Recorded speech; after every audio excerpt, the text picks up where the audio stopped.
Politics often comes down to a war of words, and these days the coverage of the Trump White House is caught up over one word, racist, and whether or not it should be used to describe the American president. After Donald Trump told 4 Congresswomen of color to go back to the countries they came from, even though 3 of them are American-born, some U.S. media outlets are still stopping shy of using the R word. The 4 Democratic Congresswomen in question, 2 of whom are Muslim, do not mince their words when talking about Trump's border control policies and what they call concentration camps. They were as outraged in describing their visits to those camps as the Vice President, Mike Pence, was indifferent during his. The juxtaposed imagery and rhetoric that the 2 visits produced, the war of words that followed, are all reflective of the place in which the U.S. finds itself ahead of the 2020 elections, a nation of opposing political narratives where Trump's white nativist message is facing more and more pushback from a new progressive force on the political left. Our starting point this week is Donald Trump's Twitter account.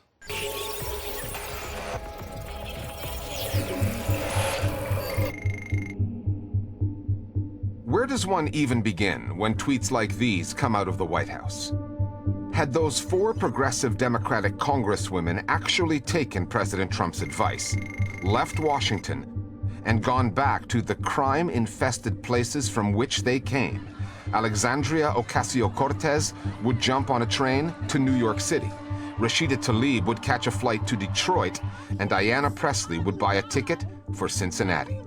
Of the 4, only Ilhan Omar was born outside the country, making her just as American as the First Lady of the United States, if not as white or as Christian.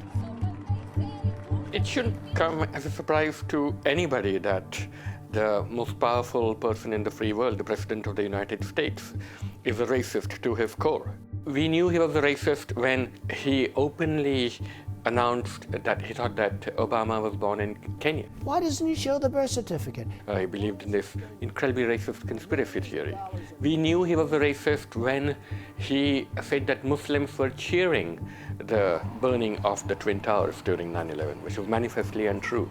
I saw people getting together and in fairly large numbers celebrating as the World Trade Center was coming down, killing thousands. So why now are more people calling him racist? I think it's this particular formulation he's used this time, which is go back to where you come from. And that, of course, is something that has been said over and over in American culture to people. I know when I was a kid, as a black person walking down the street in my hometown, every now and then little white kids would yell out, "Why don't you go back where you came from?" And in his base, there are probably numerous people who use expressions like that to people of color. Make America great. Make it white. So it resonated. The 4 progressives who have been nicknamed the Squad have been a thorn in the president's side ever since their election to Congress in 2018. The conflict escalated on June 30th, when 3 of the Congresswomen, Tlaib, Ocasio-Cortez, and Presley, visited 2 migrant detention centers in Texas. What we saw today was unconscionable. No child should ever be separated from their parent. Although the cameras following them were not allowed in, the women emerged with stories of overcrowding and squalid conditions. They compared the facilities to concentration camps and then reported their findings to Congress. Mr. Speaker, we do have a crisis at our border. It is one of morality, cruelly created by the Trump administration, dead set on sending a hate-filled message that those seeking refuge are not welcome in America, in our America. The Trump administration countered last week, sending the vice president on a similar visit. It was an alternative photo op, and it was no accident that Mike Pence appeared unmoved by what he saw. What they promised coming into office was that they were going to crack down, that they were going to stem the tide of migrants coming across the border. I would build a great wall, and nobody builds walls better than me, believe me. And so every day since then has been an exercise in trying to show the base that they're doing exactly what they said they were going to do. So what we saw was Vice President Pence standing outside of these pens where men were gathered, wearing the clothes they'd crossed in, screaming that they needed basics. And we also saw a vice president who didn't seem particularly moved by any of this. In terms of the intentionality of the optics, I think what we can say is that unfortunately there is a segment of Trump's base that actually likes seeing people of color being detained or being policed, being mistreated even, unfortunately. That's what I said in a tweet, which I guess some people think is controversial. A lot of people love it, by the way. After tweeting his "Go back where you came from" message, the president was accused of playing the race card. I think that they are not espousing the views of our country, the 4 Congresswomen. He reacted the way he often does when challenged over his choice of words. He doubled down.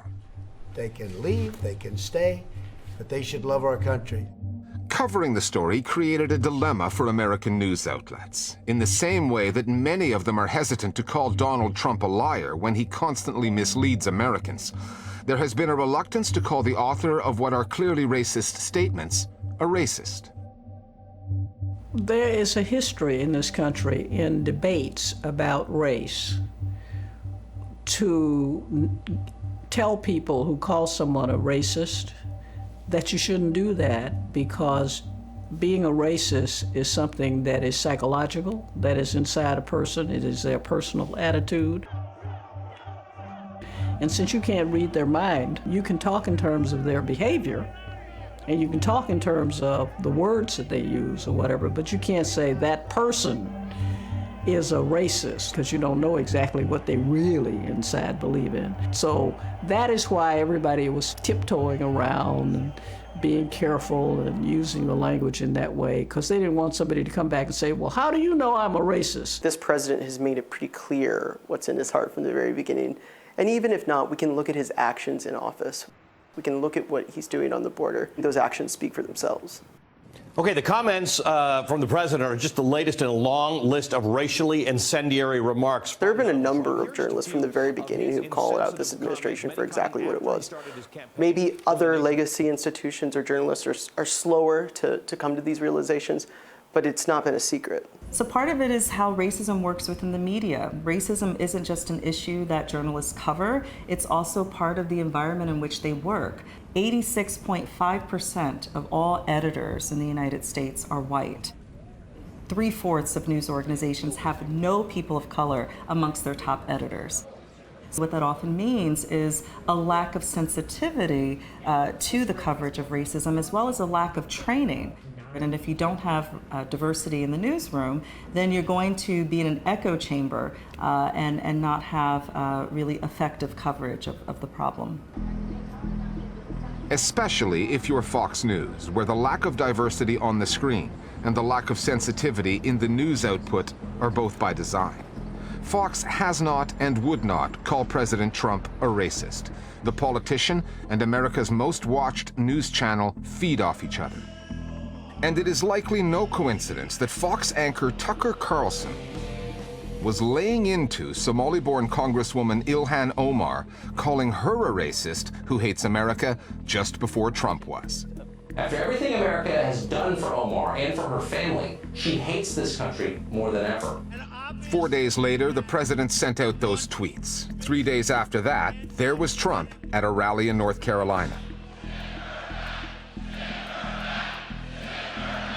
Serenaded by a crowd chanting, "Send her back," a script effectively co-authored by Fox News and the White House.